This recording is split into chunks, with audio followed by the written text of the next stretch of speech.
Islamic প্রোগ্রামের সুযোগ্য সম্মানিত সভাপতি মহাশয়, আমন্ত্রিত ওলামায়ে কেরাম এবং আজকের মধ্যমণিজন শ্রোতা মণ্ডলী, আপনারা পাশাপাশি সাউন্ড সিস্টেমের মাধ্যমে আলোচনা শ্রবণরত সর্বস্তরের মানব মণ্ডলীর প্রতি ইসলামিক অভিবাদন পুনর্ব্যক্ত করছি। আসসালামু আলাইকুম ওয়া রাহমাতুল্লাহি ওয়া বারাকাতুহু। সম্মানিত উপস্থিতি, যারা আমার আওয়াজ শুনতে পাচ্ছেন, আমি তাদের উদ্দেশ্যে বলছি যে গতানুগতিক জলসা ধর্মসভার পরিবর্তন চাই। জলসায় আপনারা আসবেন রাত 10টা 11টা, শেষ পর্যায়ে এসে এই নিয়মের পরিবর্তন দাবি করছি। ধর্মসভা দিয়ে দুই শ্রেণীর মানুষের সাধারণত উপকার হয় বেশি। এক শ্রেণীর মানুষ আমাদের মতন যারা বক্তা তাদের, দ্বিতীয় শ্রেণী হলো যারা এই প্যান্ডেল, লাইট, সাউন্ড সিস্টেম এর ব্যবসা, ডেকোরেটরের ব্যবসা করছে তাদের। তাছাড়া বাৎসরিক ধর্মসভা জলসা শ্রোতা বৃন্দদের তেমন কোনো উল্লেখযোগ্য উপকারিতা কল্যাণ আমাদের দৃষ্টিগোচর হচ্ছে না। পাশাপাশি যারা এই ধর্মসভাকে কেন্দ্র করে বাদামের আয়োজন করে, গজা বিক্রির দোকান দেয়, বিভিন্ন দোকান নিয়ে আসে বেচা কেনা করে, তাদেরও কিছু উপকার হয়।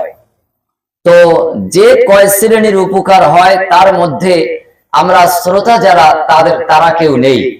অতএব আমি জোর দাবি জানাচ্ছি, ধর্মসভা হবে মাগরিব থেকে নিয়ে রাত 9টা পর্যন্ত। মাগরিবের সালাত এখানেই জামাত হতে পারে, অথবা মসজিদে জামাত হলো, সেখান থেকে সকলে সুন্নাত আদায় করে আমরা এখানে বসে গেলাম, আলোচকগণ আলোচনা করলেন। যদি 3 জন আলোচক থাকেন, 1 ঘন্টা করে 6টা থেকে 9টা পর্যন্ত কমপ্লিট হয়ে গেল। যদি আরো বেশি প্রয়োজন হয় তাহলে রাত 10টা পর্যন্ত নেওয়া যেতে পারে।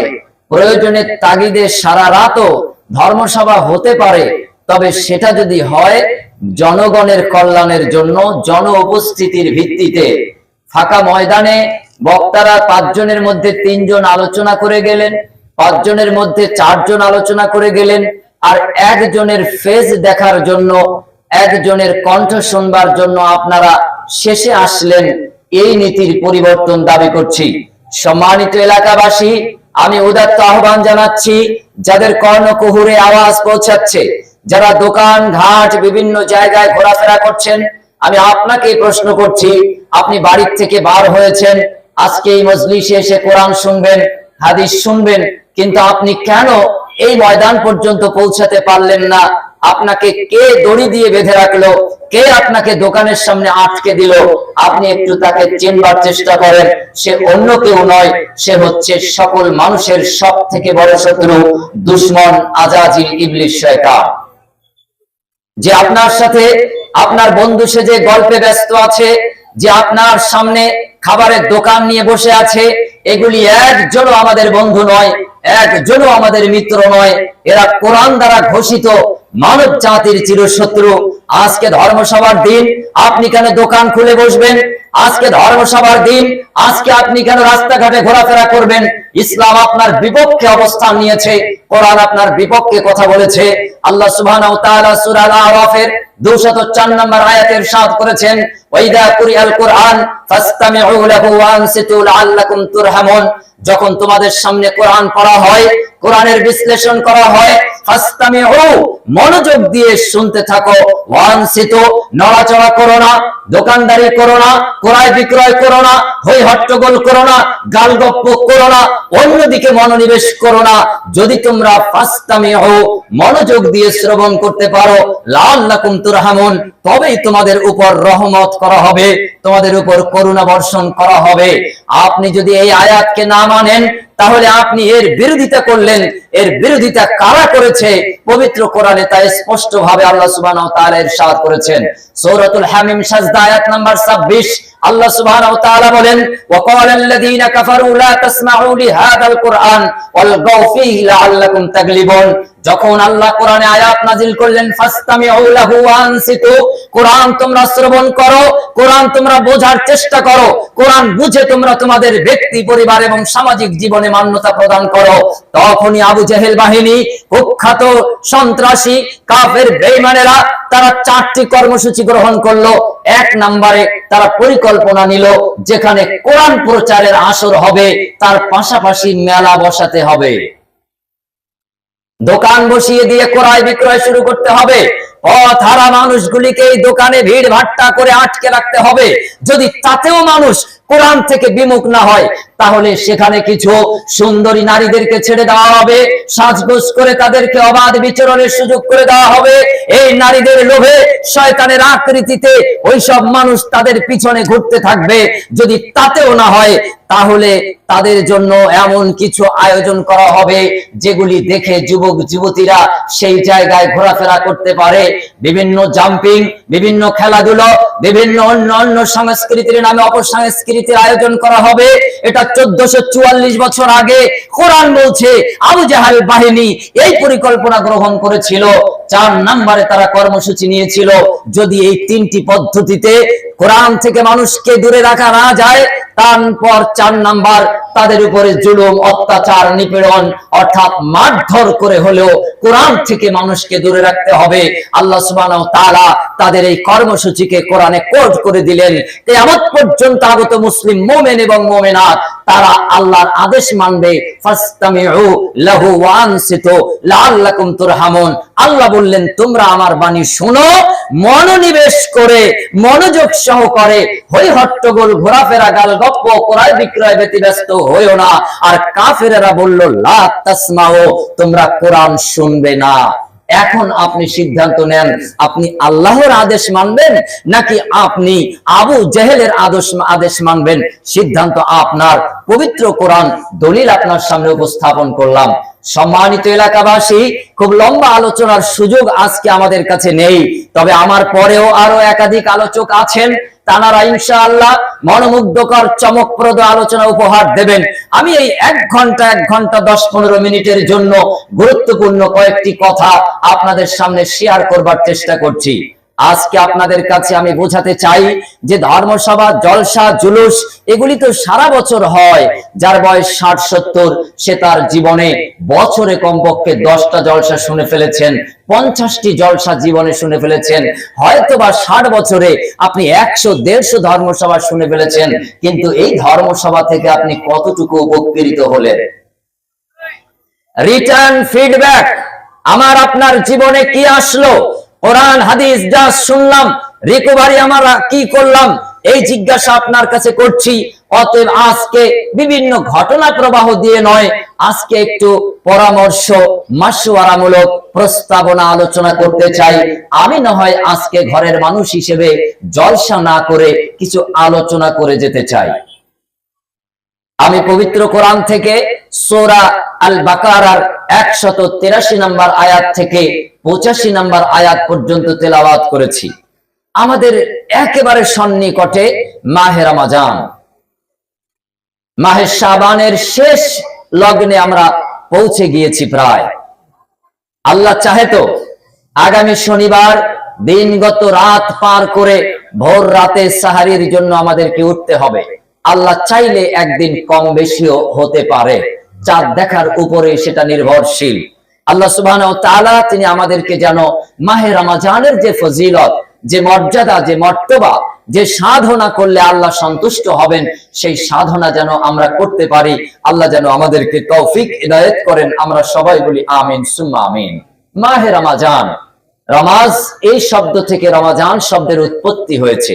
এই শব্দের আবিধানিক অর্থ হচ্ছে পুড়ে ছাই করা, তাপ দিয়ে জ্বালিয়ে ছারখার করা। শরীয়তের পরিভাষায় রমজান এই শব্দের অর্থ হলো একজন বান্দা বান্দি সে তার জীবনের সব পাপ সমূহকে পুড়িয়ে ছাই করে ভস্ম করে নির্মূল করে দেবেন রমাজানের সিয়াম নামক সাধনা সম্পাদনা করার মাধ্যমে। এই জন্য এই মাসের নাম মাহে রমাজান। আরেকটি ব্যাখ্যা ঐতিহাসিক কিছু কিছু গণ উল্লেখ করেছেন, সেটি হলো রমাজান মাস যখন আল্লাহ সুবহানাহু ওয়া তাআলা ফরজ করেন সিয়াম সাধনাকে, ওই সময় এই মাসটা অবস্থান করছিল আবহাওয়া অনুযায়ী সেটা ছিল অত্যন্ত তাপ বিশিষ্ট একটি সময়। আমাদের এখানে যেমন চৈত্র মাসে খুব তাপ হয়, আরব্য পরিবেশে আবহাওয়া অনুযায়ী যখন এই রমাজান সিয়াম সাধনার বিধান আল্লাহ দেন, তখন ওই সময় কালটা আবহাওয়া অনুযায়ী ছিল খুব তাপ বিশিষ্ট মাস। তার জন্য কেউ কেউ বলছেন যে এই মাসটার নাম রমাজান মাস ধার্য করেছেন আল্লাহ সুবহানাহু ওয়া তাআলা। তবে বেশি গ্রহণযোগ্য হলো রমাজ, উত্তাপ বিশিষ্ট পুড়িয়ে ছারখার করা বান্দা সিয়াম সাধনার মাধ্যমে তার জীবনের সগীরা গুনাহ কাবিরা গুনাহ জীবনের সমস্ত অপরাধ সমূহ তিনি পুড়িয়ে ছারখার করে আল্লাহর সামনে তিনি মাসুম আকারে উপস্থিত হবেন। এই জন্যই মাহে রমাজান আল্লাহ সুবহানাহু ওয়া তাআলা আমাদের জন্য ধার্য করেছেন। মাহে রমাজান আমরা কিভাবে সম্পাদনা করব, কিভাবে আমরা মান্যতা দিতে পারি, আজকের আলোচনাটা প্রথমে বলেছি একটু ভিন্নভাবে আমি করতে চাই। দুঃখিত, আমি তো সুর দিতে পারবো না। বিশেষ করে দুঃখ প্রকাশ করছি আমার মা এবং বোনদের কাছে। মা, আমি আপনার জন্য 1 ঘন্টা সময় বের করেছি আল্লাহর মেহেরবানিতে। আপনার সাথে আমার আগামীকাল কথা হবে এর কোনো গ্যারান্টি নেই। আমার জীবনের হয়তো আপনার সাথে এটাই শেষ কথা। আপনি যদি আজকে আপনার আত্মীয়াকে পেয়ে একটু গল্পে সময় কাটান, তাহলে আপনার জন্য এই সময়টা ব্যর্থতা নেমে আসবে। আর আমি যে একটি সময়, গুরুত্বপূর্ণ সময়কে আপনার জন্য ধার্য করলাম, আমি আপনার সন্তান তুল্য, ও বোন আমি আপনার ছোট ভাই তুল্য, আমি আপনার জন্য 1 ঘন্টা সময় বের করে আল্লাহর মেহেরবানিতে এসেছি। একটু আপনি আত্মীয়কে দূরে রাখুন, আপনার গল্প গুজবকে একটু পরিহার করুন, আপনি 1 ঘন্টা ইসলামকে জানা বোঝার চেষ্টা করুন।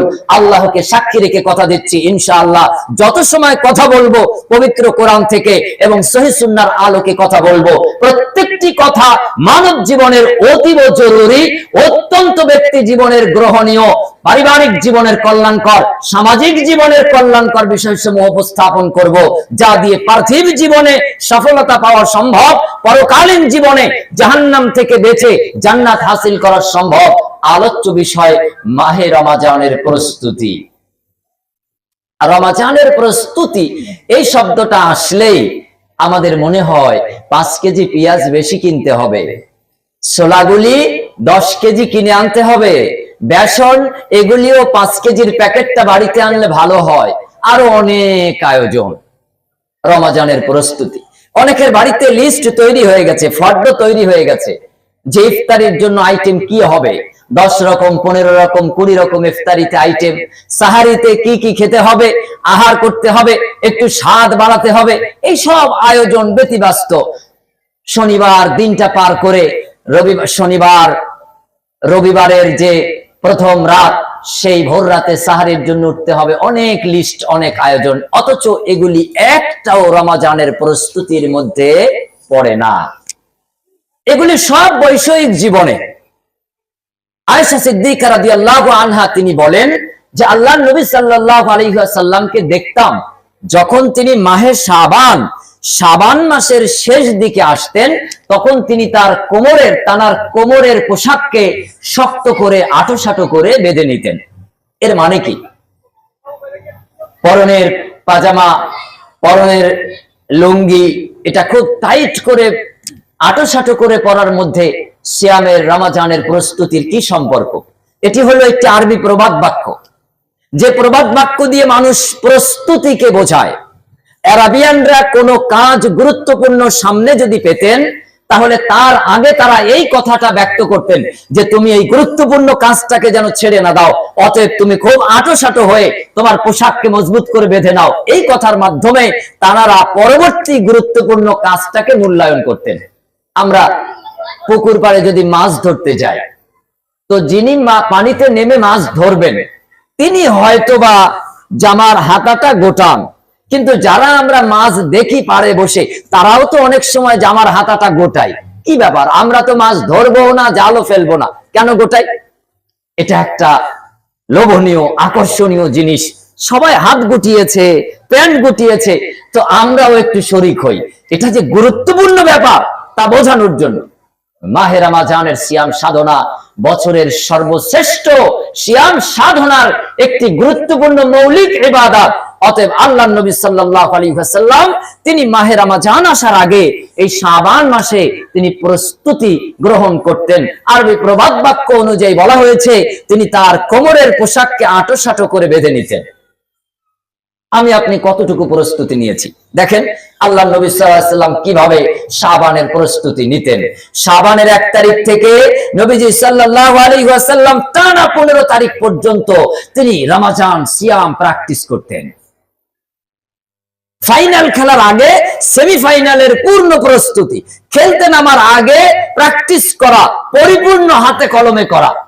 রাসূলুল্লাহ সাল্লাল্লাহু আলাইহি ওয়াসাল্লাম বছরের শ্রেষ্ঠতম সাধনা মাহে রমজানের সিয়াম, এই সিয়াম 1 মাস করতে হবে, তাতে যেন আমার শরীরটা আনফিট না হয়। ফিটনেস রাখার জন্য নবী করিম সাল্লাল্লাহু আলাইহি ওয়াসাল্লাম বছরের সবথেকে বেশি নফল সিয়াম পালন করতেন মাহে শাবানে।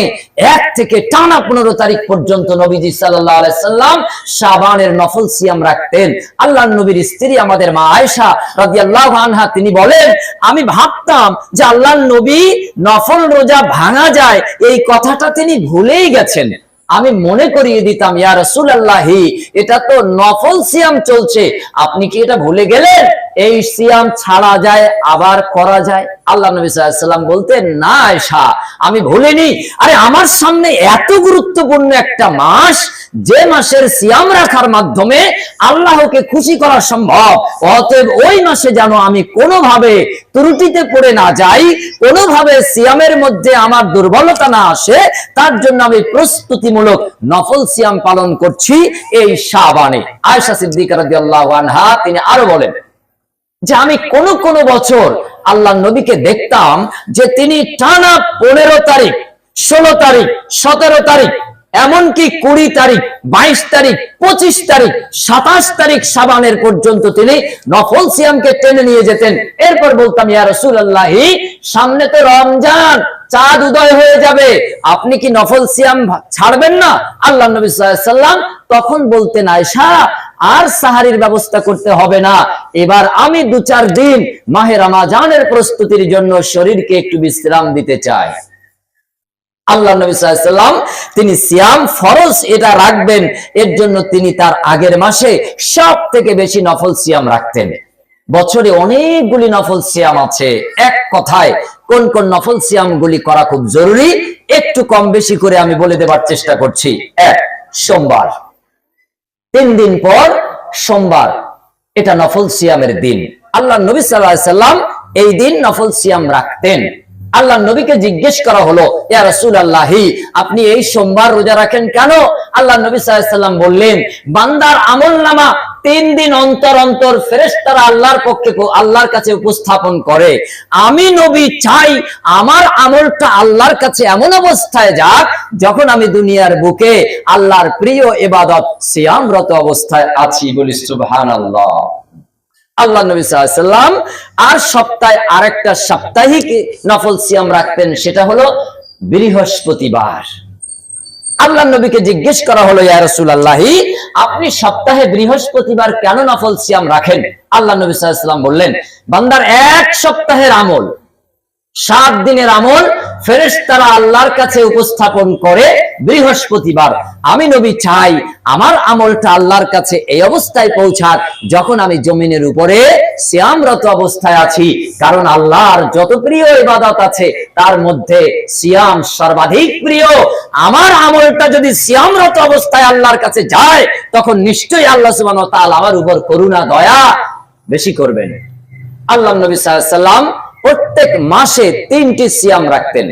এটাকে আরবিতে বলা হয় আইয়ামে বীজের নফল সিয়াম। চন্দ্র মাসের 13, 14, 15, আরবি মাস অনুযায়ী 13, 14, 15, এই প্রত্যেক চন্দ্র মাসের মধ্যবর্তী এই 3 দিন আল্লাহ নবী সাল্লাল্লাহু আলাইহি ওয়াসাল্লাম মান্থলি 3টি রোজা রাখতেন। আল্লাহ নবী সাল্লাল্লাহু আলাইহি ওয়াসাল্লাম বলছেন, এক মাসের আমলনামা বান্দার পক্ষ থেকে আল্লাহর কাছে উপস্থাপন করেন ফেরেশতারা। সেটি হলো আরবি চন্দ্র মাস 13, 14, 15 এই 3 দিনের যে কোনো একদিন আমি নবী চাই আমার আমলটা মাসের আল্লাহর কাছে উপস্থিত হোক, তখনও আমি সিয়ামরত আছি। অর্থাৎ 3 দিনের আমল গেল, আল্লাহর নবী রোজায় আছেন। 1 সপ্তাহের আমল গেল, আল্লাহর নবী রোজায় আছেন। 1 মাসের আমল আল্লাহর কাছে উপস্থাপন হলো, তখনও আল্লাহর নবী রোজায় সিয়ামে রত আছে। অর্থাৎ পুরো মাসটাই নবী সাল্লাল্লাহু আলাইহি সাল্লাম নেকির দিক থেকে, সওয়াবের দিক থেকে রোজার নেকিতে পরিপূর্ণতা লাভ করলেন। আমল আল্লাহর কাছে যায়। রাসূলুল্লাহ সাল্লাল্লাহু আলাইহি সাল্লাম সব থেকে বেশি নফল সিয়াম রাখতেন মাহে শাবানে। রাসূলুল্লাহকে একজন সাহাবী জিজ্ঞেস করলেন, ইয়া রাসূলুল্লাহ, রমাজান ফরজ সিয়াম ব্যতি রেখে সব থেকে বেশি আপনি এই নফল সিয়াম শাবান মাসে রাখেন, তার কারণ কি? রাসূলুল্লাহ সাল্লাল্লাহু আলাইহি ওয়াসাল্লাম বললেন, 1 বছরের ইবাদত বান্দার পক্ষ থেকে আল্লাহর কাছে ফেরেশতারা পৌঁছে দেন, সেটি হলো শাবান মাসে। অতএব আমি নবী চাই আমার 1 বছরের আমলটা আল্লাহর কাছে উপস্থিত হোক এমন অবস্থায় যখনও আমি সিয়াম নফল রোজায় আছি। অতএব 3 দিনের, 1 সপ্তাহ, 1 মাসের, 1 বছরের আমলনামা আল্লাহর কাছে পৌঁছে দেওয়া হয় বান্দার পক্ষ থেকে। ওই জন্য আল্লাহ নবী সাল্লাল্লাহু আলাইহি ওয়াসাল্লাম এই নফল সিয়ামগুলি রাখতেন। এরপর 1 মাস তিনি ফরজ সিয়াম সাধনা করতেন, সেটি হলো মাহে রমাজান। চাঁদ উদয় থেকে নিয়ে শাওয়াল মাসের চাঁদ উদয় পর্যন্ত এই সময়কালটা রমজান মাস। 29 হোক আর 30 হোক, রাসূলুল্লাহ সাল্লাল্লাহু আলাইহি ওয়াসাল্লাম বলছেন সওয়াবে কোনো কমতি নেই। 30টি রোজা অথবা 29টি রোজা এই রমজানের চাঁদ থেকে নিয়ে শাওয়ালের চাঁদ উদয় পর্যন্ত, এটাই একটি মাস। এই মাস 29 হতে পারে, 30 হতে পারে। বান্দা 29 আর 30 দেখার বিষয় নয়, 1 মাস, একটি সিয়ামের বিধান, একটি রমজান মাস। অতএব আল্লাহকে খুশি করার জন্য ঈমানের সহিত যে বান্দা এই সিয়াম সাধনা করবে, রাসূলুল্লাহ সাল্লাল্লাহু আলাইহি ওয়াসাল্লাম বলছেন, মান সামা রমাদানা ঈমানাও ওয়া ইহতিসাবান গুফিরা লাহু মা তাকাদ্দামা মিন যামবি। আল্লাহর নবী বলেন, যে ব্যক্তি ঈমানের সহিত সওয়াবের আশায় সিয়াম সাধনা করলো, আল্লাহ সুবহানাহু ওয়া তাআলা ফাগুফিরা লাহু মা তাকাদ্দামা মিন যামবি, তার পিছনের সমস্ত গুনাহ খাতাগুলি maaf করে দেন। বলি সুবহানাল্লাহ। রমজানের 1 মাস সিয়াম সাধনা তিনি করলেন। এরপর শাওয়ালের চাঁদ উদয় হলো। আল্লাহ নবী সাল্লাল্লাহু আলাইহি ওয়াসাল্লাম পরের দিন ঈদ উদযাপন করতেন সমস্ত সাহাবীদেরকে নিয়ে। আল্লাহ নবী সাল্লাল্লাহু আলাইহি ওয়াসাল্লাম এই আনন্দ ভাগ করে নিতেন। আল্লাহর তাসবিহ, তাহলিল, তাহমিদ, তাকবীর এবং ঈদের সালাত আদায়ের মাধ্যমেই এই হৃদ্রতা, আন্তরিকতা, ভালোবাসা, প্রেম আদান প্রদান করতেন। এক মানুষ আরেক মানুষের সাথে বৈধ যতটুকু শ্রদ্ধা, যতটুকু স্নেহ পরায়ণতা প্রদান করা যায় তার সবটুকু উজাড় করে ঈদ আনন্দ ভাগ করে সকলেই বিনিময় করে নিতেন। আল্লাহ নবী সাল্লাল্লাহু আলাইহি ওয়াসাল্লাম এই শাওয়াল মাসে ঈদ পালনের পর 6টি নফল সিয়াম রাখতেন। রাসূলুল্লাহ সাল্লাল্লাহু আলাইহি ওয়াসাল্লাম বলেন, যে ব্যক্তি রমজানের 1 মাস পূর্ণ সিয়াম রাখলো, এরপর শাওয়াল মাসের 6টি নফল সিয়াম রাখলো, 30 × 10 300 আর 6 × 10 60, অর্থাৎ সে যেন 360 দিন রোজা রাখার সওয়াব আল্লাহর পক্ষ থেকে পেয়ে গেল। অতএব 1 মাস ফরজ সিয়াম, এরপর শাওয়াল মাসের 6টি নফল সিয়াম রোজা, এটা যে পালন করলো আল্লাহ নবীর ভাষ্য অনুযায়ী সে সারা বছরই রোজা রাখলো। এছাড়াও আল্লাহ নবী সাল্লাল্লাহু আলাইহি ওয়াসাল্লাম কোন কোন মাসে আরো কিছু নফল সিয়াম রাখতেন, যেমন আশুরার রোজা। আশুরার রোজা এরপর আল্লাহ নবী সাল্লাল্লাহু আলাইহি ওয়াসাল্লাম জিলহজ মাসের কয়েকটি রোজা রাখতেন, 1 থেকে 9 তারিখ পর্যন্ত, অথবা 2টি বা কিছু কম বেশি। অপরদিকে মুহররম মাসের 1 থেকে টানা 10 তারিখ পর্যন্ত, অথবা আশুরার 2টি রোজা। রাসূলুল্লাহ সাল্লাল্লাহু আলাইহি ওয়াসাল্লাম মক্কা থেকে মদিনায় গেলেন, যে দেখলেন সেখানকার মানুষেরা অনেক ইহুদি এবং অন্যান্য ধর্মের মানুষ, তারা সিয়ামরত অবস্থায় আছেন। আল্লাহ নবী জিজ্ঞেস করলেন, কি ব্যাপার, তোমরা কিসের রোজা রাখো? তারা বললেন, ইয়া রাসূলুল্লাহ, এই দিন মূসা আলাইহিস সালাম পরিত্রাণ পেয়েছিলেন ফেরাউনের নির্যাতনের হাত থেকে, এই জন্য আমরা এই দিনটিকে স্মরণ করি সিয়াম রোজা রাখার মাধ্যমে। আল্লাহ নবী সাল্লাল্লাহু আলাইহি ওয়াসাল্লাম বললেন, শোনো, মূসা হলেন আমি নবী, আমার নবী ভাই, অতএব মুসার প্রতি আমার হক বেশি। আল্লাহ যদি আগামী বছর বাঁচিয়ে রাখেন আমাকে, তাহলে আমি এই রোজার সাথে আরো একটি রোজা জুড়ে দিয়ে আমি আশুরার রোজা পালন করব। সেই দিন সেই বছর আল্লাহর নবী রোজা পালন করেছিলেন কিনা জানা যায় না, তবে রসুলের তামান্না অনুযায়ী, আশা অনুযায়ী, ভাষ্য অনুযায়ী ওই দুটি রোজা, আশুরার রোজা রাখা খুবই গুরুত্বপূর্ণ। আল্লাহর নবী সাল্লাল্লাহু আলাইহি সাল্লাম একটি হাদিসে বলেছেন, যে ব্যক্তি আশুরার রোজা রাখবে আল্লাহ সুবহানাহু ওয়া তাআলা তার জন্য 10 ধরনের কল্যাণ বরাদ্দ করবেন। আরেকটি হাদিসে আশুরার রোজার ফজিলতের কথা এত বেশি বলা হয়েছে, একজন মুহাক্কিক তিনি বলছেন, যেহেতু ফরজ সিয়ামের ব্যাপারে এত গুরুত্ব পাওয়া যায় না, তাই এই ব্যাপারটা নিয়ে মনে হয় একটু বাড়াবাড়ি হয়েছে, তবে হাদিসটিকে হাসান পর্যায়ে অবশ্যই দাবি করা হয়েছে। আমি সেই কথার দিকে যেতে চাই। এছাড়া রাসূলুল্লাহ সাল্লাল্লাহু আলাইহি সাল্লাম আর একটি রোজা রাখার কথা বলেছেন, সেটি হলো আরাফার রোজা। আল্লাহ নবী সাল্লাল্লাহু আলাইহি সাল্লাম তিনি বলেছেন, সুমু ইয়াউমি আরাফা, তোমরা আরাফাতের সিয়াম রাখো। আরাফাতের সিয়াম, আল্লাহ নবী সাল্লাল্লাহু আলাইহি সাল্লাম বলছেন, যেই দিন হাজী সাহেবরা আরাফাতের ময়দানে সময় কাটায়, ওই সময় যারা হজ করতে আসতে পারেনি, যারা বাড়িতে আছে, দূর দূরান্তে আছে, তাদের আমল হচ্ছে একটি নফল সিয়াম রাখা। জিলহজ মাসের 8-9 অথবা 9-10 এই তারিখ মিলিয়ে আপনি দুটি নফল সিয়াম রাখবেন। আরাফাতের এই নফল সিয়ামের ফজিলত আল্লাহর নবী এত বেশি বলেছেন, রাসূলুল্লাহ সাল্লাল্লাহু আলাইহি ওয়াসাল্লাম বলছেন, যদি কেউ আরাফাতের রোজা রাখে, সে যেন 2 বছরের সিয়াম সাধনার ফজিলত লাভ করলো। চিন্তা করেন আপনি, 1 বছরের আগের, 1 বছরের পরের 2 বছরের গুনাহ মাফ হয়ে যাবে তার, এমনও হাদিসের শব্দ আছে। আমি এখানে ফজিলত আলোচনা করতে চাইছি না, আমি কেবলমাত্র বোঝাতে চাইছি যে আল্লাহর নবী সাল্লাল্লাহু আলাইহি সাল্লাম মোটামুটি ভাবে এইভাবে 3 দিনের পর একদিন, 7 দিনের মাথায় একদিন, মাসে 3 দিন, এভাবে বছরে মাহে শাবান, আর বছর মাঝে বছরের শ্রেষ্ঠতম মাস মাহে রমজান সিয়াম সাধনা দিয়েই তিনি কাটাতেন। কেন করতেন তারও কিছু ব্যাখ্যা আপনারা শুনতে পেলেন। তাছাড়া শাওয়াল মাসের 6টি নফল রোজা, আরাফাতের রোজা, পাশাপাশি আশুরার রোজা, মুহররমের 1 থেকে 10 তারিখের রোজা, অথবা জিলহজ মাসের 1 থেকে 9 তারিখ পর্যন্ত রোজা, এভাবে করে আপনি নফল সিয়াম করতে পারেন।